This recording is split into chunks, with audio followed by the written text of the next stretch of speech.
Dios Jesucristo le bendiga. Amén. La paz del Todopoderoso se ha derramado abundantemente en medio de esta asamblea de redimidos. Amén. Aleluya. Es un privilegio maravilloso en este día tener la oportunidad de dirigirme a esta comunidad de fe y asamblea de santificados para definir este evento. Es la oportunidad que nace, decimos, del corazón de Dios, del Todopoderoso, pero también que Él permite establecer en su infinita misericordia al ser humano tener y tomar parte en los asuntos espirituales del reino. Les doy cordialmente el supervisor nacional, el pastor Luis Peña Tati, del Ministerio Semilla de Amor, del cual somos, él es nuestro anfitrión, somos sus huéspedes. Estoy acompañado de la familia, la señora esposa, Reina Isabel, los niños Isael y Isaeli.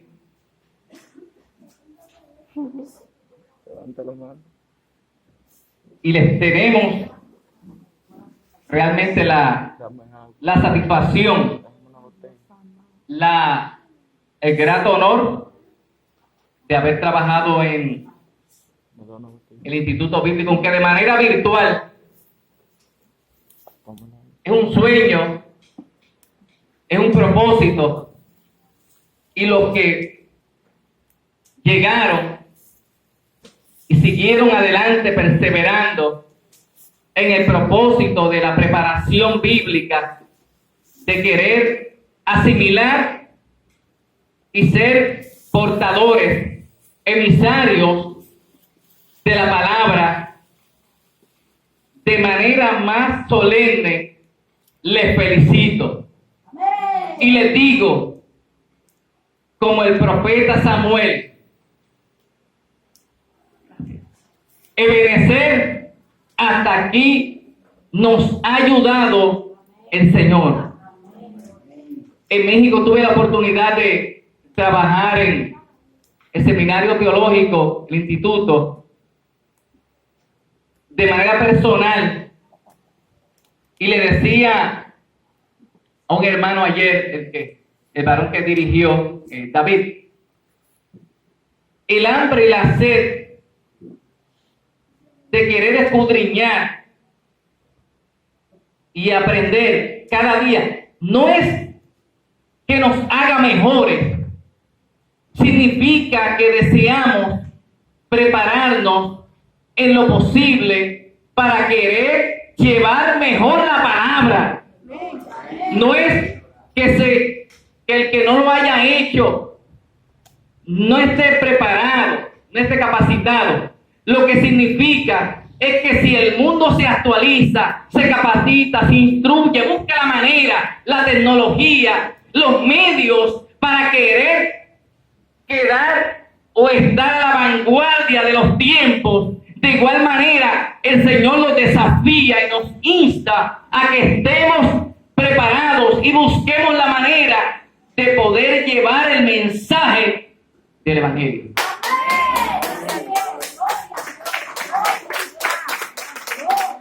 Considero un honor y les insto a que me acompañen a buscar en la Biblia, en la Escritura, pero antes me gustaría que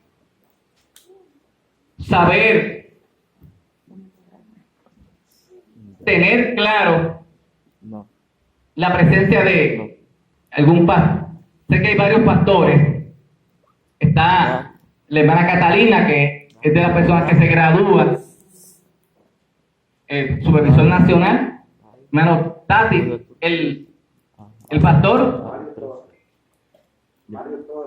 Bienvenido. Realmente es una satisfacción y valoro infinitamente ese respaldo y esa deferencia que han tenido de apoyar este evento. A pesar de las restricciones que existen, el deseo y el anhelo está presente. Y eso motiva esas 12 o 13 personas que van a tener un certificado o diploma.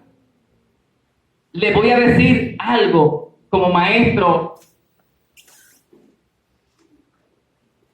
del instituto. Ese emblema, ese papel, lo que significa es que usted ha participado de unos cursos, pero no es una varita mágica, ¿saben?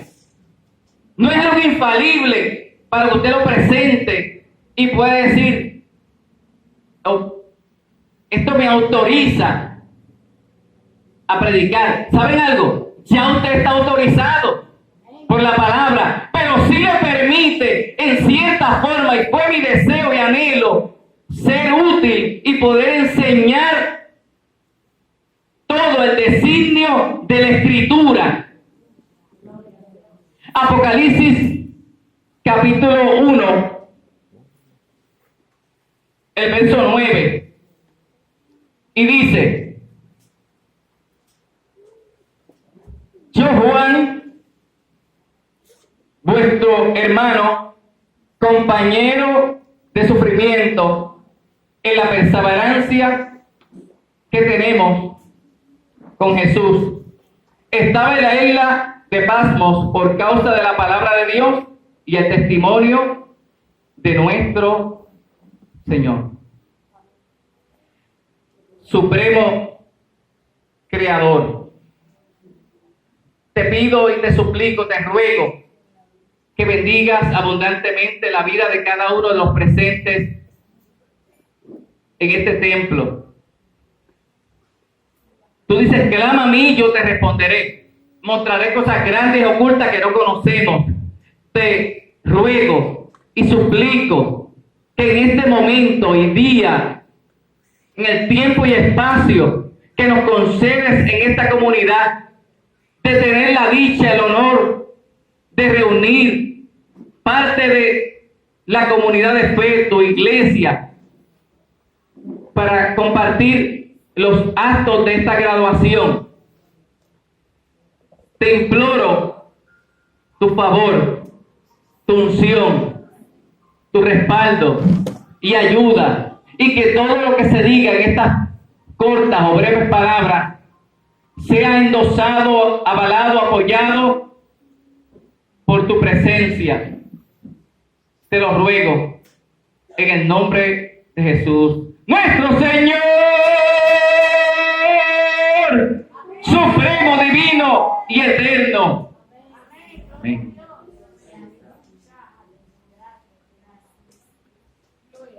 Antes deseo agradecer el que se haya facilitado, prestado este lugar, templo, a la pastora, la hermana Marisa, que estoy seguro que está por el área.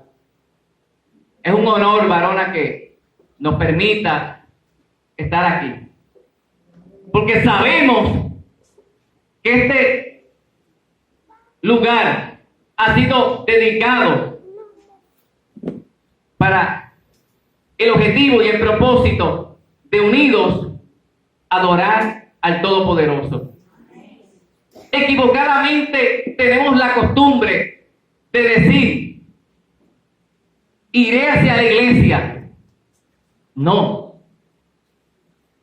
Vamos o nos dirigimos hacia el templo. ¿Cuál es la diferencia? La casa es el lugar físico, material. El hogar es el núcleo de la familia. La iglesia es el hogar, el templo es la casa. Lo físico lo que es tangible. Hoy hay un desafío importante. En la postrimería de este tiempo se puede ver el pánico y la incertidumbre que aqueja y afecta al mundo. Por eso el título de este sermón o disertación es: Dios es adecuado, compatible con la necesidad del mundo. Algo que siempre se enfatiza en las Escrituras, y voy al trasfondo de este libro de Revelación, que fue escrito aproximadamente en el año 90 después de Jesús, cuando estaba el emperador Domiciano, el cual había establecido un edicto de persecución contra la iglesia. En esa época ya todos, o casi la mayoría de los apóstoles habían fallecido. El único que quedaba era Juan, el cual fue arrestado, llevado preso, cautivo, y compareció ante el rey. Le preguntó si estaba dispuesto a negar a Jesucristo y rendir homenaje al rey, emperador, ofreciendo incienso ante su imagen. Algo que el apóstol de plano rechazó, y eso acarrió la consecuencia el que él fuese llevado, lanzado, y eso lo dije en una clase de historia de la iglesia cristiana, en una paila o un caldero de aceite hirviendo. La mayoría esperaba que él se desintegrara, que se carbonizara y muriese. Pero lo importante, lo milagroso, fue que ante esa situación, él no falleció. Prevaleció y de manera sobrenatural sobrevivió. La pregunta es: ¿qué podemos esperar de nuestro Señor ante una situación tan caótica, difícil, que está prevaleciendo en la humanidad? Una pandemia, una epidemia, el coronavirus, el COVID, y las personas con miedo, con temor, incertidumbre. Pero en el corazón de este hombre existía la seguridad de la protección sobrenatural. Eso significa el milagro, un evento donde él puede cambiar las reglas, las leyes físicas y hacer algo en el ámbito espiritual que trastoque en la atmósfera y en el plano físico. No agonizó. Al ver esto, el rey lo dejó libre, aparentemente lo sancionó, lo castigó y lo envió a la isla de Patmos, que era un sitio donde eran recluidos, llevados los prisioneros a un sitio que era una especie de un Alcatraz. Los que tienen conocimiento saben que en Estados Unidos el sitio de mayor peligro, inexpugnable, imposible de escapar, se le llamaba el infierno, era Alcatraz. sino ninguna persona, aunque hay evidencia que 2 o 3 lograron salir, rodeado del océano, lleno de tiburones y con una altura muy grande. Ahora, la diferencia es que en este lugar, en Patmos, era un sitio de exiliados. Personas que no gozaban del favor del reino romano eran llevados allí para que muriesen. Pero en ese sitio donde él estaba, posiblemente con nostalgia, pensando en su amigo entrañable Pedro, que había muerto en el año 68 por orden del emperador Nerón, que era la mano derecha del diablo. Pablo, que aunque no era tan amigo de Juan, pero sí lo conoció, también había muerto decapitado por el mismo emperador, que algunos historiadores le llamaban el león por su extrema crueldad. Ya habían pasado del plano histórico y él estaba aparentemente solo. Sin embargo, allá vio y tuvo una entrevista inesperada donde aparece en el escenario la persona de Jesús, y él lo describe de una manera maravillosa. Tenía un cinto en sus lomos, su cabello era blanco y era como la lana. De su boca salía una espada de 2 filos. Y esa, Hebreos 4:12 dice que la palabra de Dios es viva y eficaz y más cortante que toda espada de 2 filos, la cual penetra hasta partir el alma, el espíritu, y discierne las intenciones del corazón. Hoy nos piden y nos exigen evidencia, pero los verdaderos cristianos no hablamos de una superfe irrealista que pasa por alto las situaciones. La verdadera fe no es negar que tengo dolor de cabeza o fiebre, es saber que a pesar de eso puedo seguir adelante. Es tener la seguridad que Él está a nuestro lado y nos dice: mira que te mando que te esfuerces, seas valiente, no temas ni desmayes, porque Jehová tu Dios estará contigo donde quiera que fueres. Jamás te abandonará. Cuando pases por el fuego, no te quemarás. Si por los ríos, no te anegará, porque Él estará a tu lado. Si yo te pregunto hoy y te digo una pregunta capciosa, ¿usted siente que Dios está a su lado?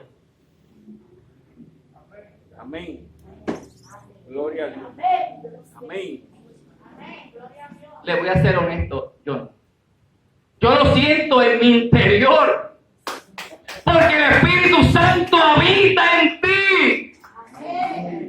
Jesús dijo: les conviene que me marche, que me vaya, porque entonces yo enviaré al Espíritu de verdad, el cual estará con y en vosotros.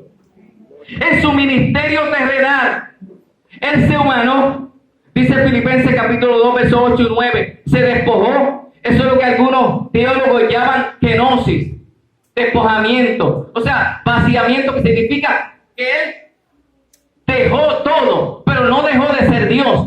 Su deidad, su humanidad perfectamente vinculadas, unidas. Jamás dejó de ser lo que Él siempre fue. Por eso es la palabra que se menciona en el hebreo original. El nombre original de Dios es Elohim, que significa el enaltecido, el bendecido. Y eso una vez lo mencioné en una clase y algunos se asustan, pero en el original hebreo, en la raíz, como en el tetragramatón, en el abecedario o en el hebreo original, no aparece la J. Se tomó en el latín Jerónimo en el año 300 la palabra Jehová, pero la palabra original es Yahvé, o en el término que el Señor se le manifestó a Moisés en el monte Oreb, que le dijo: cuando el pueblo me pregunte quién me envía, ¿cuál referencia le puedo decir? ¿Cuál nombre le puedo decir? Él pudo utilizar el Shaddai, otra palabra que, un título: el poderoso, el fuerte, soberano, el yo soy. A veces relacionamos los títulos con el nombre, pero es muy diferente. El presidente de una nación es un título, pero Abinader, por ejemplo, no se llama presidente, tiene su nombre. Ahora, el Mesías, el Cristo, es el título que tiene esta prerrogativa. Yeshua, Jesús, Jesucristo nuestro Señor, Jesús Todopoderoso, el Señor. Y hoy está muy de moda la etimología de las palabras del hebreo original, del arameo, pero no vamos a entrar en eso. Lo que sí quiero decir, que esa palabra para los hebreos era tan sagrada que cuando escribían los masoretas, los copistas, los escribas, tomaban la pluma y escribían en el pergamino, en el papiro, la palabra Elohim o Yahvé. No podían contaminar la pluma con otro nombre. Si hablaban de Israel como nación, no podía utilizar esa palabra del innombrable, como le llamaban. El israelí utilizaba una sola pluma para escribir ese nombre. No podía ser profanada, ni podía ser tomada a la ligera. Antes de escribirla, tenía que ser un rito de ablución, que significa lavatorio o limpieza externa, una especie de bautismo, donde él se miraba en la fuente. El escriba o sacerdote que fungía como copista tenía que bañarse, lavarse, cambiarse de ropa, de túnica, de indumentaria, posteriormente que había hecho el rito de ablución, de limpieza externa, podía escribir Elohim. Pero a veces tomamos a la ligera la realidad que Dios es inmanente, trascendente, sobrenatural. Isaías dice que su conocimiento infinito nadie lo puede alcanzar. Y él tiene lo que se llama presciencia, que eso es un debate entre el calvinismo y el arminianismo, que es un tema que no vamos a tocar porque es largo, es extenso. Pero sí, la verdadera predestinación bíblica es que el Señor sabe en su presciencia, conocimiento infinito, quiénes iban a estar hoy aquí. E iban a reunirse con el propósito de congregarse. Nada pasa inadvertido ante su conocimiento. El servicio y la adoración que se le rinde a Él tiene que ser en plena conciencia de quién es Él. Escribir, copiar en los pergaminos de la Torá la realidad de un Dios trascendente, santo plenamente. Era lo que mantenía la puerta cerrada de la idolatría en la nación de Israel. Cuando ese dique se rompe, uno de los casos fue fue cuando en el año 168 Antíoco Epífanes hizo lo que se llama la abominación desoladora, que fue una de las profecías de Daniel. Hubo un remanente que mantuvo la fidelidad, los macabeos. Y de ahí surgió la secta de los fariseos, posterior los saduceos y los esenios, que se aislaron en las montañas. Ahora, ante el desafío que tenemos, conscientes, plenamente, sabiendo quién es Dios, Él nos llama a la preparación a su servicio. Segunda de Timoteo, capítulo 2, verso 15. Procura con diligencia presentarte a Dios aprobado, como obrero, que no tiene de qué avergonzarse, que usa bien la palabra de verdad. Esto no se trata de decir, Dios me puede usar, el Señor me puede capacitar, Él puede utilizar los dones que ha puesto en mí, claro, pero Él te pide que seas pulido. Yo nunca he visto un caso donde alguien se niegue a enviar a su hijo a la escuela porque allí va a aprender las primeras letras. Tampoco enviar a nadie a la universidad. El relajo, el problema es con los institutos. Ahí donde hay personas que dicen, eso no hace falta, Dios me puede usar como quiera. Y algunos han llegado al extremo de decir, profesor, pero si él usó la mula de Balaam, me puede usar a mí también. Pero la pregunta es, ¿el animal tiene raciocinio? ¿Tiene conocimiento? No, actúa por instinto. El ser humano es la corona de la creación de Dios. A Adán se le dio el privilegio de ser el rey de la creación. Lo máximo después de Dios, Él le puso y le dio el privilegio, el honor de designar, de poner nombre aún a los animales. Lo que significa que nuestra búsqueda tiene que ser en espíritu y en verdad, pero dice, sabiendo que tenemos tales promesas, limpiémonos de toda contaminación de carne y de espíritu, perfeccionando la santidad en el temor de Dios. Y dice, nuestro culto racional. ¿Qué significa racional?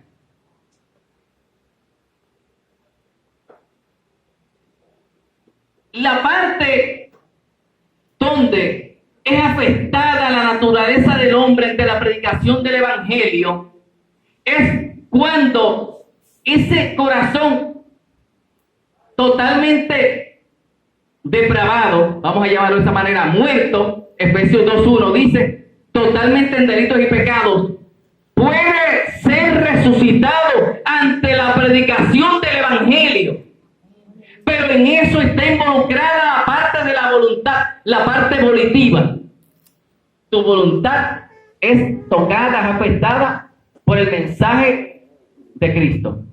Pero también está la parte cognitiva del conocimiento, porque Él te permite utilizar tu cerebro. Hay personas que piensan que cuando usted recibe la verdad divina de Dios, automáticamente su cerebro se cierra y usted queda en la oscuridad. Pero no es así. Por eso es que han habido científicos que han sido cristianos o han tenido noción. Pensadores, grandes filósofos como Eugenio María de Hostos y otros hombres como Albert Einstein, que creían en la existencia de un Dios, y aunque no eran abiertamente o directamente cristianos, pero tenían esa noción, esa luz estaba en ellos. Significa que el privilegio y la oportunidad de tener claro la noción de un verdadero Dios que es sobrenatural, eterno y divino, Él nos permite y nos da el privilegio de prepararnos.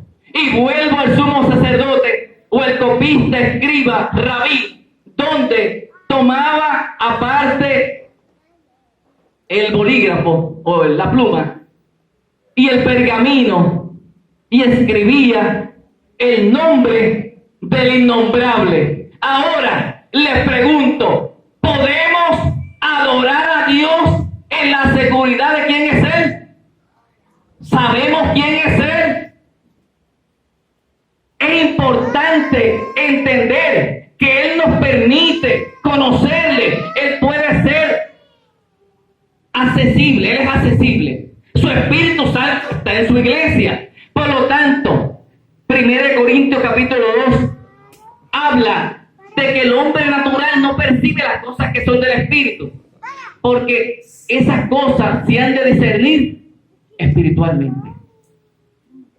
Pero dice, ministro, que tenemos la mente de quién.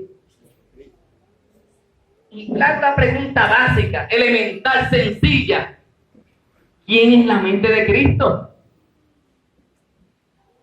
Que me pueda decir quién es. Hablamos de esa persona ahorita. Es el Espíritu Santo, el cual habita en ti, en mí, y nos permite escudriñar y saber de su gracia eterna. Pero Israel no tenía la percepción total, porque esa Torah, esa ley, ese libro sagrado, lo había escondido, lo había guardado y lo había puesto bajo el Talmud. Y de eso enfatizaba en la clase de teología bíblica básica. El Talmud es la compilación de la ley oral. Oral, mencionada, escrita, pero no era la Torah, que era la ley del Antiguo Testamento. Ahora, ¿cuál es la diferencia? Los fariseos se fueron por la tangente y buscaron un camino más fácil, porque entendieron en su conocimiento humano que la ley de Dios era muy complicada, muy difícil, y quisieron simplificarla. Tomaron el Talmud, que decía que había que lavarse las manos, hacer rituales de los jarros y de su indumentaria, y que no podían caminar tal cantidad de kilómetros en un día sábado, y usaron el Mishnah, otro compendio de ellos. ¿Y qué ocurrió? Habían pasado por alto el principio del conocimiento del verdadero Dios. Por eso utilizaron la palabra escorbán, que significa mi ofrenda a Dios, todo lo que yo pueda llevar ante el altar. Y ellos pasaron al objeto de lo creado, los sustituyeron lo creado en lugar de el creador. ¿Me explico? El creador es al que iba la adoración, pues ellos se enfocaron, se enfatizaron para intentar evadir el cumplimiento de la palabra, el mandamiento de Éxodo 20, que dice: honrarás a tu padre y a tu madre. Pero era más fácil llevar, por ejemplo, 10,000 pesos y dice: escorbán, es todo lo que yo puedo hacer por mis parientes. He cumplido. Y el Talmud decía que eso era avalado, permitido y aceptado. Y el Mishnah también. Pero la Torah, que era la verdadera ley escrita de Dios, no aprobaba eso. Y él le decía a los fariseos: bien habéis pasado por alto el conocimiento y la ley del verdadero Dios por vuestra tradición. Por eso es que el verdadero cristianismo no se basa tanto de ritualismo, sino de una verdadera y espontánea adoración que nace del alma, del espíritu y del cuerpo, que expresa la verdadera y real adoración. Pero es más sencillo decir: he aquí, yo con esto ya he pagado. La salvación usted no la puede pagar. Le tengo una noticia que decir. Y no piense que soy un hereje, pero la salvación Jesús se la dio en la cruz del Calvario. Todavía hay personas que quieren pagar la salvación. No lo pagas con ayuno, ni lo pagas con oración. Tengo que decirte otra cosa. El ayuno y la oración, tu vida devocional con Dios. Por cuanto eres cristiano y eres santo y eres redimido, ayunas y oras, eres salvo, y por eso eso es expresión de tu comunión con Dios. Pero no para salvarte, sino porque te ha salvado Dios. Es por eso es que estás aquí hoy, en este lugar, donde entiendo que el Señor nos permite, en su infinita bondad, congregar, reunir y entregar en esa reverente, íntegra dedicación. La carreta tiene que ir posterior a los bueyes. La verdadera salvación tiene un fruto y está en que en tu vida hay un sello, y Efesios capítulo 1 y también Colosenses habla que fuiste sellado con el Espíritu Santo. Y no vamos a tocar el tema del bautismo y de su obra, pero sí ese efecto, ese reflejo de que ayunas, de que oras, de que lees la Biblia, todo eso es indicativo de que eres salvo. Pero lo estás haciendo porque Dios habita en ti. El ritual verdadero de comunión con Él es cuando haces todo, no mecánicamente, no porque te empujan y te dicen que tienes que adorar, es porque eso nace de tu alma, como el ciervo brama por la corriente de las aguas, así clama por ti, oh Dios, el alma mía. Esa alma, neuma en griego, desea y anhela una verdadera comunión. No es una religión. El verdadero cristianismo, Santiago dice, y esto es una contradicción, es una paradoja, y van a decir, pero esto choca. Por eso, y lo voy a decir con mucho respeto, Martín Lutero metió la pata en esto. Él decía que Juan apóstol y Santiago chocaban, porque no coincidían en sus escritos. Romanos y Santiago discrepaban, porque uno hablaba de la fe que conduce a Dios y en una redención, pero Jacobo hablaba de una fe que tenía obras prácticas, pero en ningún momento decía que esas obras salvaban.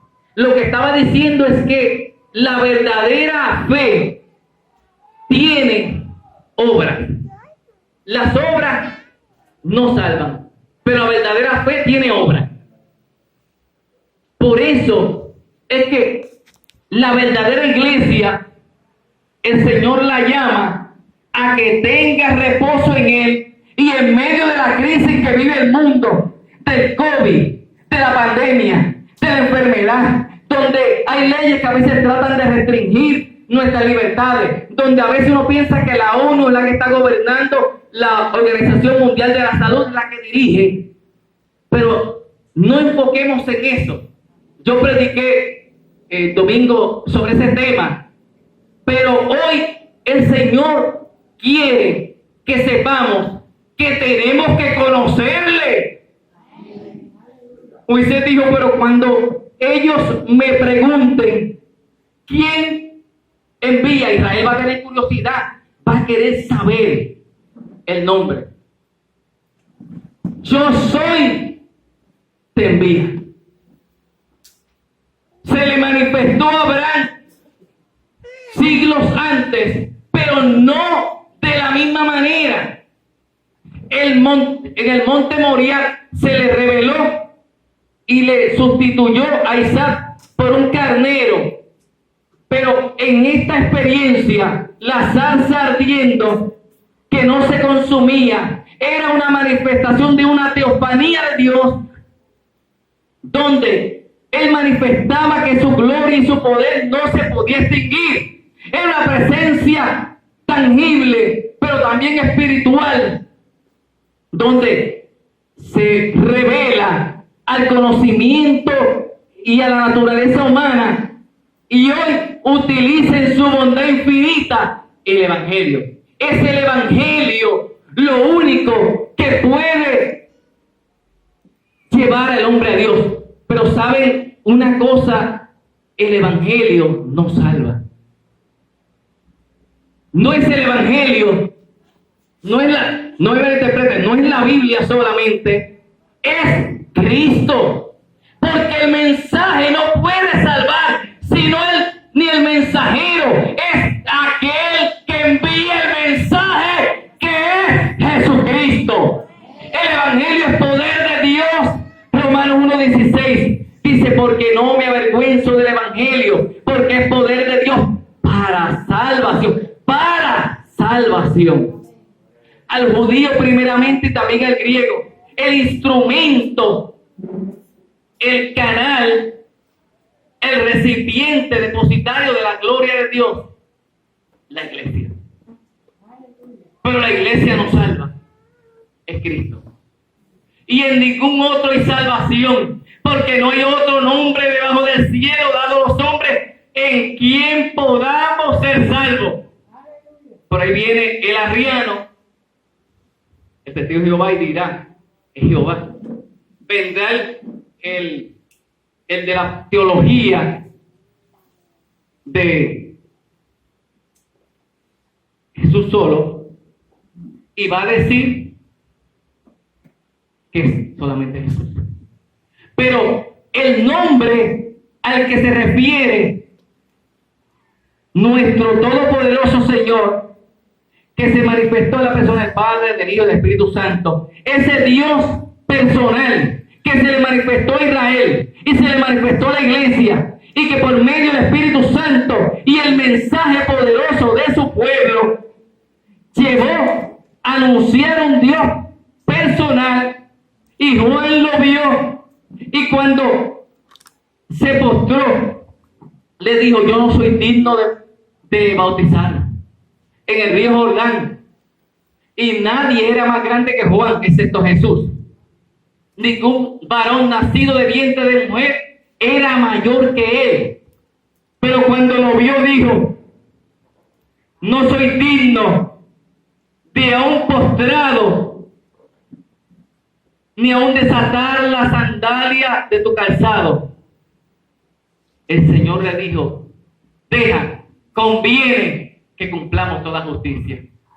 Cuando él es sumergido en el río Jordán, desciende el Espíritu Santo sobre él. Y la voz del Padre que dice: he aquí mi Hijo amado, en el cual tengo complacencia. A él, hoy, solo nuestro Salvador salva. Solo Él, el Espíritu Santo está en su iglesia. Y por eso hice el examen ahorita de análisis. Él está contigo, pero también habita en tu interior. Eres una morada, eres una casa donde Él reside. Por eso es que Él te exige y nos pide que nos preparemos, nos capacitemos, leamos la Biblia, nos instruyamos. Y es bueno cantar, y es necesario que tengamos claro que hay que adorarle con libertad. Pero sobre todas las cosas es necesario estudiar, escudriñar la Escritura. Juan 5:39, el verso más peor interpretado a veces.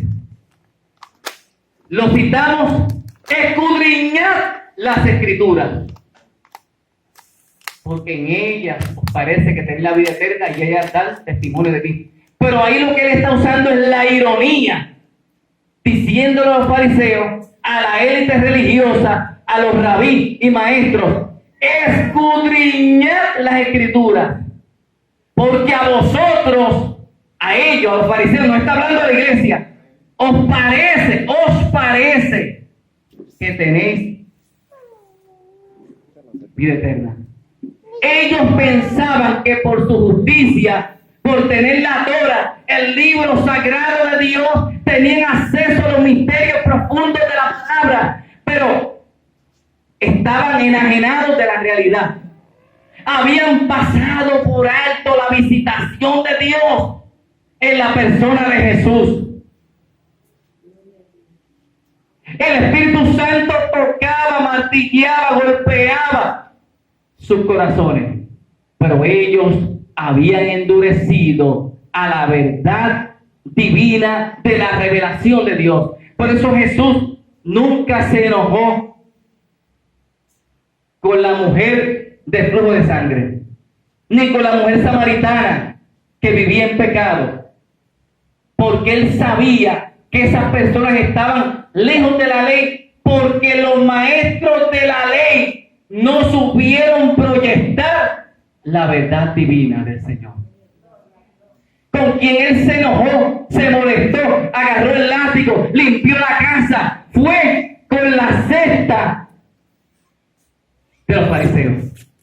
El judaísmo tenía un propósito y era mostrar a las naciones del mundo la revelación del verdadero Señor. Somos depositarios. La iglesia es constituida para proclamar y anunciar la verdad divina. Por eso él dice, de modo que si alguno está en Cristo, nueva criatura es. Las cosas viejas pasaron, he aquí todas son hechas nuevas. Dice que somos embajadores. ¿En nombre de quién? De Cristo. Que Él nos ha dado para que portemos. ¿Qué usted tiene en sus manos en este momento? La Biblia. Le pregunto, ¿qué propósito tiene la Escritura para nosotros? Para su pueblo, su rebaño, la iglesia. Es un espejo. Nadie se mira tanto en él como la mujer, ¿verdad? Y los caballeros también. ¿Qué objetivo, qué propósito, qué finalidad puede tener un espejo? En las manos, simplemente ver su imagen. Santiago dice, el que mira en la perfecta ley y olvida lo que está escrito, es como el que se mira en el espejo y luego olvida cómo era. Tenemos que ir a la fuente de la palabra y hacer como los copistas que se lavaban, se purificaban antes de proclamar y simplemente escribir el nombre. Ahora, Israel no tiene la revelación que tenemos la iglesia, porque hoy en día todavía muchos, como nación en general, ignoran que Jesús es el Mesías. Y en medio del conflicto que vive el Medio Oriente, los judíos con Palestina, usted escuchará, hay que orar por Israel. La pregunta es ¿por qué? ¿Para qué? ¿Qué objetivo tiene? ¿Qué propósito? ¿Qué finalidad? Yo escribí una vez un comentario de un ministro que él decía, hay que tener presente y orar por la paz de Israel. Y es bíblico. Pero la pregunta es, ¿Israel tendrá paz? No. Jesús dice, cuando digan, en 1 Tesalonicenses 5:3, cuando digan paz y seguridad, vendrá sobre ellos destrucción repentina, como los dolores a la mujer encinta, y no escaparán. La humanidad será sumida posteriormente en el periodo de la gran tribulación. Los conflictos armados, las guerras, las conflagraciones, las bombas atómicas, todo ello será la hecatombe y el juicio consumado. Y ahí vendrá el trato directo de Dios con su pueblo. Pero lo que no se puede pasar por alto, y finalizo diciendo, el judío, el ruso, el chino, el gringo, el francés, el italiano, el dominicano, el haitiano, el africano, y todos ellos, como persona individual, pueden ser salvos si aceptan a Cristo. El judío puede ser salvado si recibe la verdad de la palabra. No se salva por ser hebreo. El linaje no puede redimir. Los mesiánicos, los hebreos cristianos intentan proyectar eso, pero no es bíblico. Nadie, y lo digo porque tengo un primo que es judío, dice que lo es. Mencionan la Pascua, las ceremonias, los rituales, que son sombra de lo que iba a venir. La Pascua es sombra de la Santa Cena. Todo se consuma en la persona de nuestro Señor. Pero en eso tenemos que tener claro, Jesús nos llama a que nos preparemos. Toda escritura es divinamente inspirada por Dios y útil para enseñar, redarguir e instruir en justicia, a fin de que el hombre de Dios sea perfecto, enteramente preparado para toda buena obra. Según Timoteo 3, 15 y 17. Él nos dice hoy, prepárate, capacítate, instrúyete. Hay momentos y tiempos donde no tenemos la clara noción de la importancia de la Biblia, pero hay países, hay naciones donde la persecución es tal que se les impide, se les prohíbe tener ejemplares de la Escritura. Hoy hay personas que tienen muchas versiones. Y estaba hablando con el hermano ayer, respetuosamente, que hay muchas Biblias excelentes. Usted debe y puede tener de estudio bíblico, son excelentes.